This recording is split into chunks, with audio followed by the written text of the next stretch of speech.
today's mindful moment, packed with insights but designed to fit into your busy life. One deep dive at a time. Have you ever felt that, even if you read every article and, scroll through every feed, you still feel like you're missing something important? Yeah, You're always told more information equals more understanding, but, what if it's not about how much we know, but how well we think? exactly. You hit the nail on the head there. Mhm. We are swimming in information these days, but being able to think straight, to think logically, it's more important now than ever, Yeah. and maybe even harder to do. Yeah. And that's what we're tackling in this deep dive. And to help us, we are using DQ McInerny's Being Logical, a guide to good thinking. Now, don't let the title scare you away. This isn't some boring college textbook. It's a really practical guide that anyone can use to, cut through all the noise and just think better. It's true. So think of it like this deep dive. It's like your fast track to sharper reasoning and those aha moments that make you feel like you've actually learned something. That's a great way to put it. Our mission, to pull out those core principles from McInerny's work that you can use right now to improve your logical thinking. So how do we even start to build a more logical mind? Well, McInerny really stresses that logic isn't just some abstract idea. It's deeply connected to how we use language, how we see the world around us. It's like logic, language, and reality, they're all tied together. Interesting. And the very first step in getting our minds ready for logic is surprisingly simple. Paying attention. Sounds easy, right? Right. But think about how often you just go through the motions in those everyday situations. You're right. We tend to just skim the surface, we make assumptions, and that's where we slip up logically. Yeah. McInerny really wants us to engage all our senses, to really look and listen and to focus on those details, because sometimes those little things we miss are the key to the big picture. You listening right now, think about how often you might have missed something crucial just because you weren't fully present. I know I do that all the time, and McInerny's right when he says that paying attention takes work. It means really focusing our energy. It's like the difference between just glancing at something and truly observing it, or just hearing something and actively listening. Absolutely. And once we're really paying attention, we can move on to the next step, getting our facts straight. Right, because making sure our facts are solid is like the foundation for logical thinking. McInerny talks about two kinds of evidence: direct evidence, which is what we experience firsthand, and indirect evidence, which comes from other sources. When you're dealing with indirect evidence, you, the listener, need to be extra careful making sure those sources are real and trustworthy. Yeah, and he also talks about personal facts. Yeah. Those are like our own subjective experiences. While these are obvious to us, even those can be a little fuzzy sometimes. Yeah. And when it comes to someone else's personal truth, it all depends on how much you trust them. I think that's a good reminder to always think critically about the information we come across and where it's coming from. Totally agree. Now let's think about the connection between our ideas and the real things they represent. McInerny says all our ideas, they start from something in the real world. So a clear idea accurately reflects that reality. But on the other hand, unclear ideas, they distort our understanding. So while our minds create these ideas, we have to make sure they stay connected to the real world. McInerny wants us to look through our ideas to see the things they represent. So that means constantly asking yourself, what in the real world does this idea actually refer to? Good question. And that brings us to this idea of being mindful of where our ideas come from. It's natural to be attached to our own thoughts, but McInerny warns us not to let that attachment blind us to the objective basis of those ideas. The more we prioritize our own spin on things over actual reality, the less reliable our ideas become. Yeah. We risk building a world in our heads that doesn't match up with how things really are. So he uses this analogy of the idea of a cat. That idea matches up with real cats, right? But then there's the idea of a unicorn. It's vivid in our minds, but there's no real-world unicorn. Both are ideas, but only cat connects to something real and measurable. And this is where we get into matching our ideas to facts. Exactly. And McInerny talks about simple ideas like cat, a one-to-one connection that's easy to check. But then we have these complex ideas like justice or democracy. These are made up of many different pieces from the real world.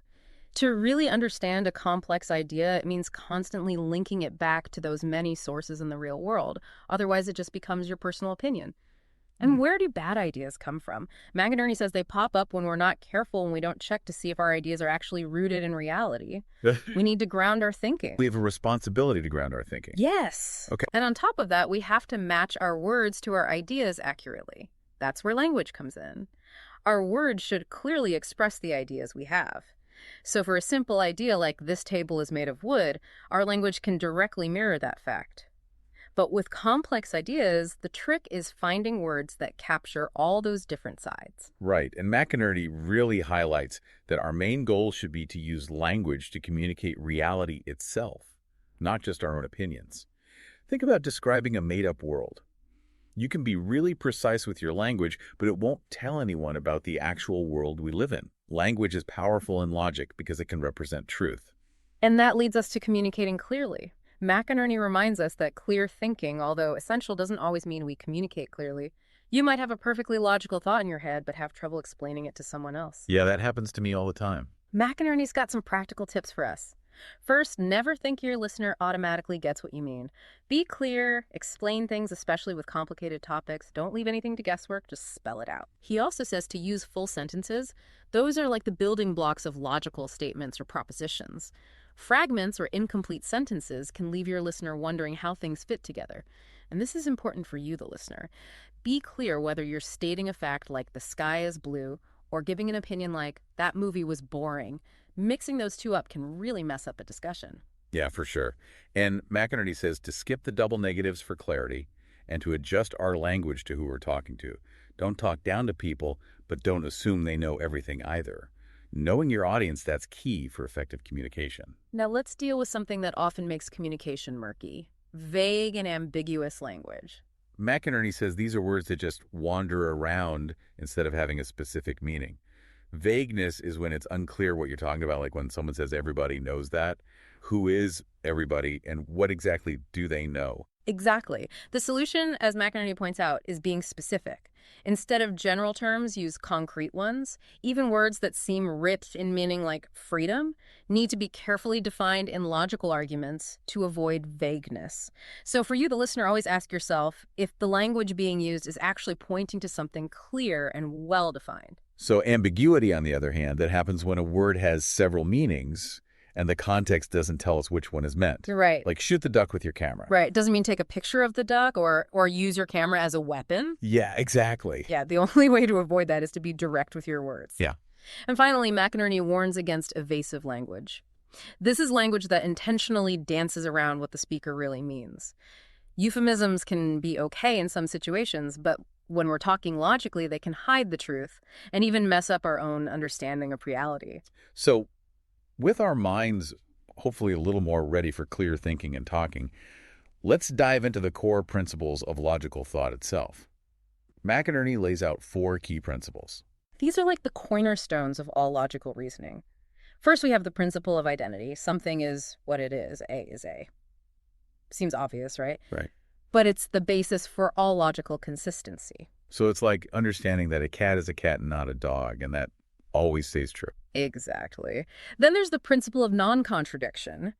Something can't be what it is and not be what it is at the same time and in the same way. Avoiding contradictions is essential for avoiding falsehood. McInerny says those accidental contradictions that happen when we don't know enough are totally understandable. Okay. But when we purposely ignore contradictory evidence or say something like, don't bother me with the facts I've already made up my mind, Yeah. that's not logic. That's just trying to justify our own beliefs. That's rationalization, not reasoning. The third principle is the principle of excluded middle. Everything is either A or not A. There's no in between. So just because we might not immediately see the clear choices in a situation doesn't mean they don't exist. Our uncertainty doesn't change the facts. McInerny pushes us to seek clarity and to remember that we only understand uncertainty because we know what certainty is. That's a good point. And lastly, there's the principle of sufficient reason. Everything that exists has a reason for existing. Nothing just appears out of thin air. This is also known as the principle of causality. McInerny makes a distinction between what causes something to exist and what causes it to have certain characteristics. For our listeners, understanding these principles gives you a way to analyze any claim or argument you come across. That takes us right to the idea of an argument itself. It's how we express our logical thinking.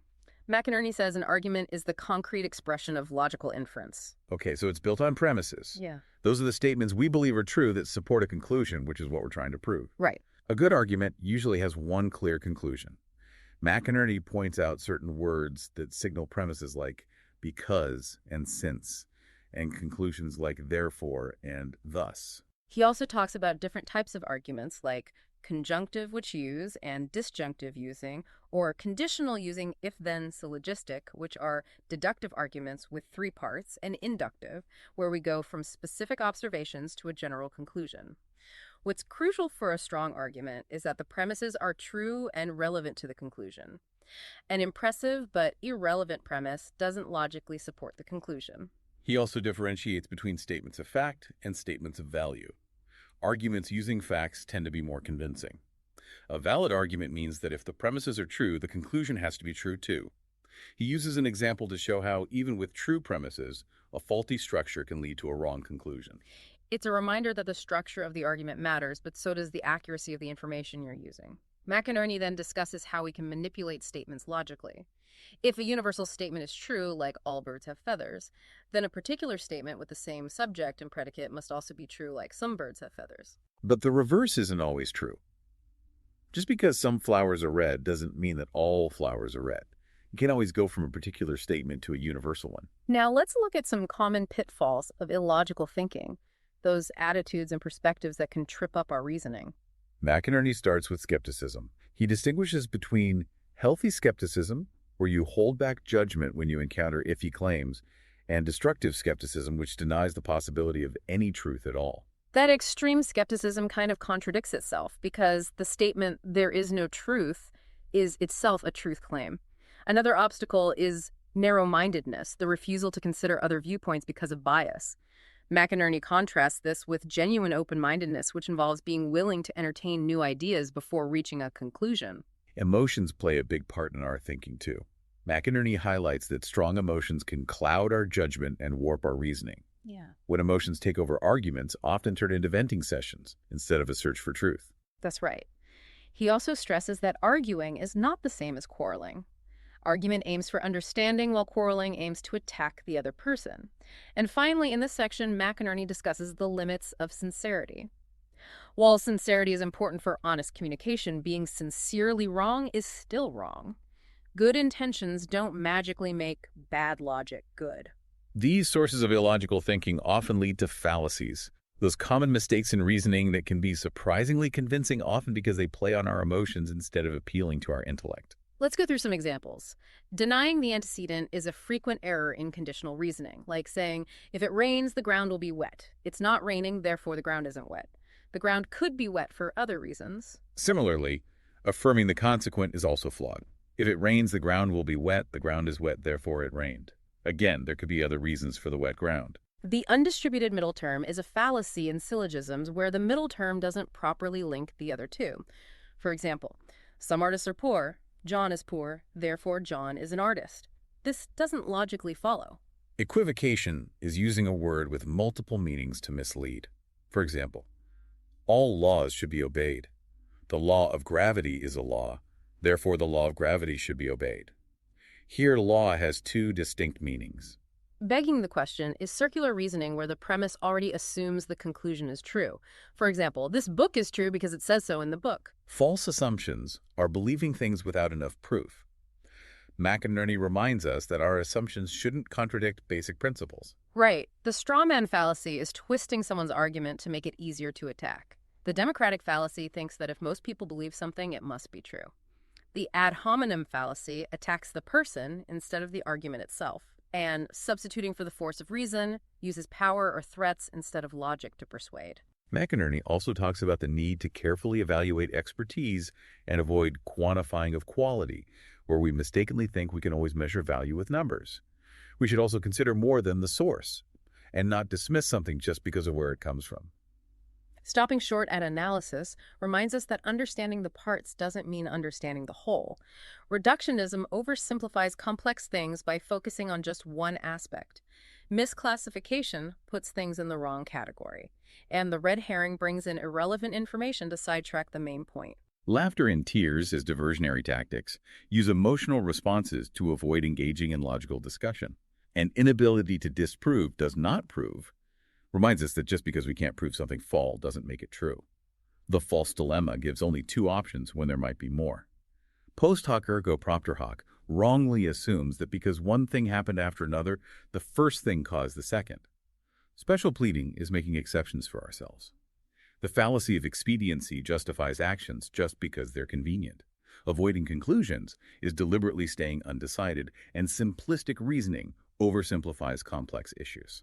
Now, for those of you listening, if you're looking for more ways to explore complex ideas, you might like Mindful Moments on YouTube.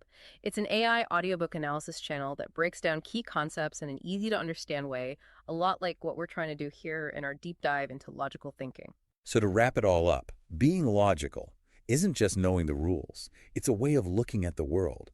It means being attentive, seeking out accurate information, communicating clearly, understanding those fundamental principles of reasoning, and always being aware of the many ways our thinking can go off track. We hope this deep dive has given you a shortcut to becoming more informed, not by overloading you with information, but by helping you think more critically and efficiently about the information you already have. Now that we've explored some of these principles, I encourage you to think about how often, maybe without realizing it, not paying attention to these basics is affecting the conclusions you make and the arguments you encounter in your everyday life. This brings up an important question for you, the listener. How will you use these principles to sift through the information you come across and make better decisions in your life? If you want more deep dives into interesting topics, be sure to subscribe to the show. Share this with anyone you know who values clear and effective thinking. And if you want to learn more from DQ McInerny's Being Logical, we've got a link in the show notes for you. Most importantly, keep thinking critically about the information you encounter and how you reason things out. Thanks for joining us on this deep dive.